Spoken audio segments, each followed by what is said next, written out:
পাতায় পাচ্ছে না বিএনপি, জামায়াতে ঝুঁকছে আমেরিকা। বিএনপির ফ্যামিলি কার্ডকে টেক্কা দিতে জামায়াতের নাগরিক কার্ড। কপাল পড়ল মির্জা আব্বাসের, হাদি হত্যাকাণ্ডে উঠে আসছে তার নাম।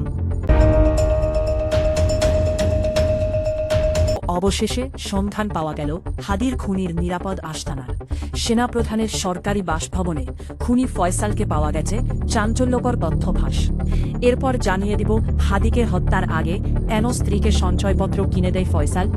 এবার রিমান্ডে সব গোপন তথ্য ফাঁস করল ফয়সালের স্ত্রী সামিয়া। পাতায় পাচ্ছে না বিএনপি, জামায়াতে ঝুঁকছে আমেরিকা। এতক্ষণ শুনলেন শিরোনাম, এবার বিস্তারিত।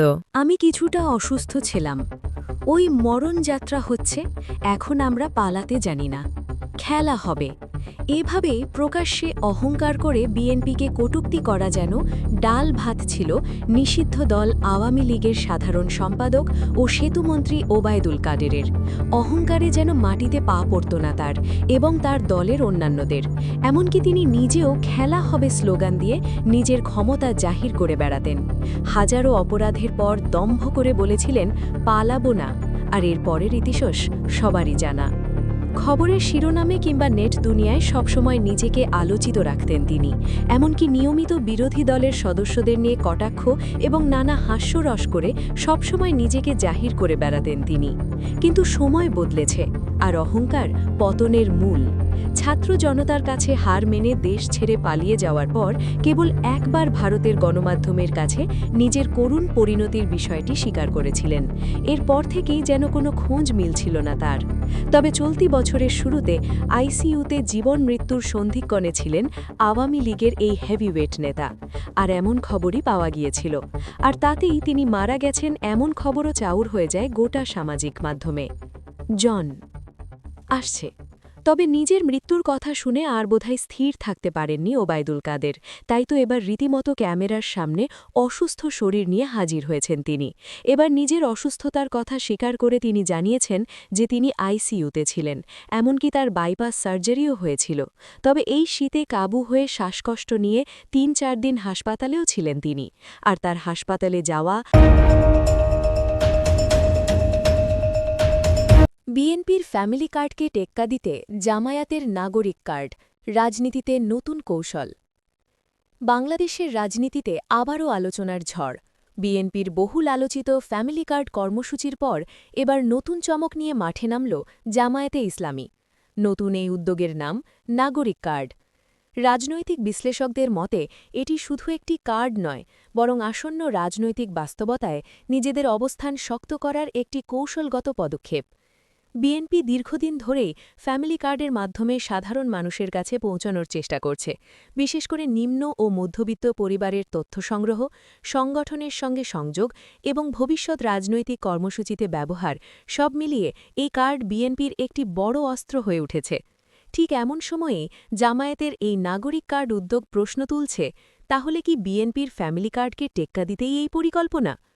জামায়াতের নেতারা বলছেন, নাগরিক কার্ডের মূল উদ্দেশ্য হল দেশের সচেতন নাগরিকদের একটি ডেটাবেস তৈরি করা, যেখানে থাকবে ভোটার তথ্য, সামাজিক অবস্থা এবং নাগরিক অধিকার সংক্রান্ত বিষয়।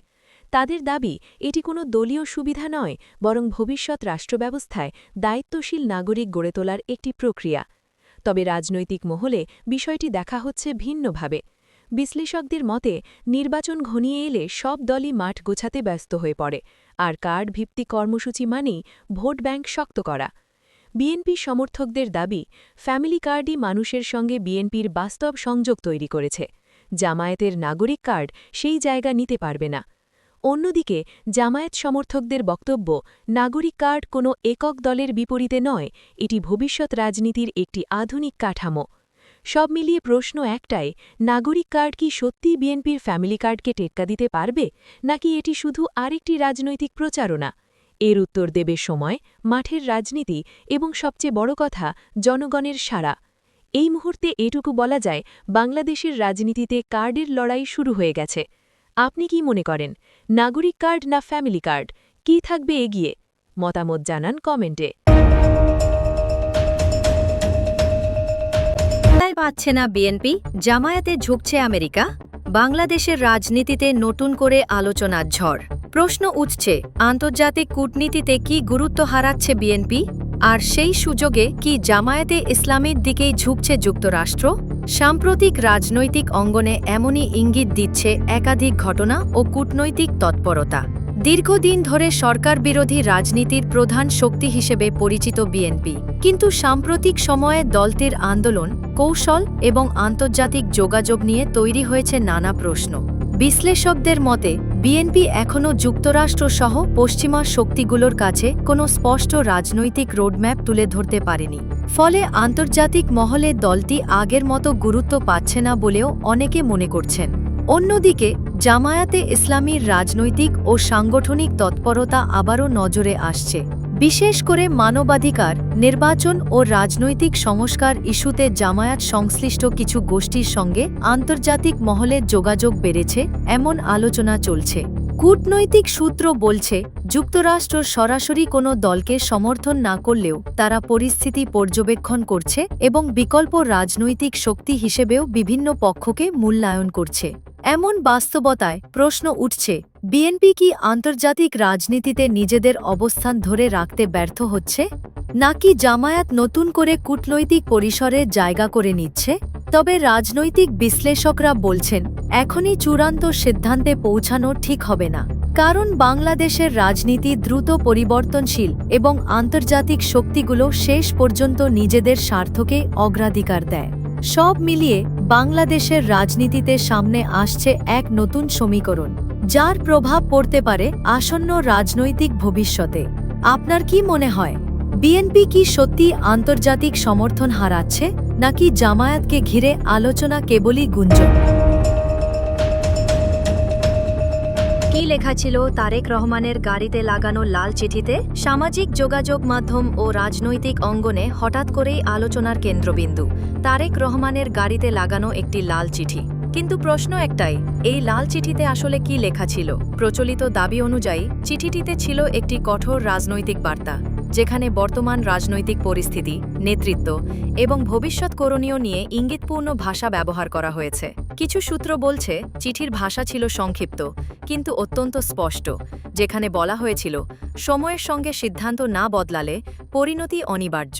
তবে এই চিঠির সত্যতা কোথা থেকে এলো, কারা লাগিয়েছে এবং আদৌ এটি তারেক রহমানের গাড়িতেই ছিল কিনা তা নিয়ে এখনও কোনো আনুষ্ঠানিক নিশ্চিতকরণ নেই। বিএনপি সংশ্লিষ্ট মহল বিষয়টিকে গুজব ও উদ্দেশ্যপ্রণোদিত অপপ্রচার বলে দাবি করছে। অন্যদিকে রাজনৈতিক বিশ্লেষকরা বলছেন, নির্বাচনের আগে এমন বার্তা বা প্রতীকী ঘটনা রাজনৈতিক চাপ তৈরির কৌশল হিসেবেও ব্যবহার হতে পারে। তবে সবচেয়ে বড় প্রশ্ন থেকেই যাচ্ছে, এই লাল চিঠি কি বাস্তব কোনো সতর্কবার্তা, নাকি রাজনৈতিক ফায়দা হাসিলের জন্য ছড়ানো একটি গুঞ্জন? এখনও পর্যন্ত সরকারি বা দলীয়ভাবে এই চিঠির বক্তব্য বা অস্তিত্ব নিয়ে কোনো নির্ভরযোগ্য প্রমাণ সামনে আসেনি। তবুও এই ঘটনাকে ঘিরে রাজনৈতিক অঙ্গনে তৈরি হয়েছে নতুন কৌতূহল ও উত্তেজনা।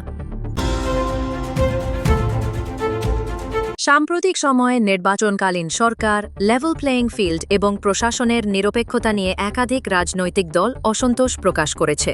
এই প্রেক্ষাপটে জামায়াতে ইসলামী দাবি করছে, বর্তমান কাঠামোয় একটি সুষ্ঠু ও গ্রহণযোগ্য নির্বাচন সম্ভব নয়।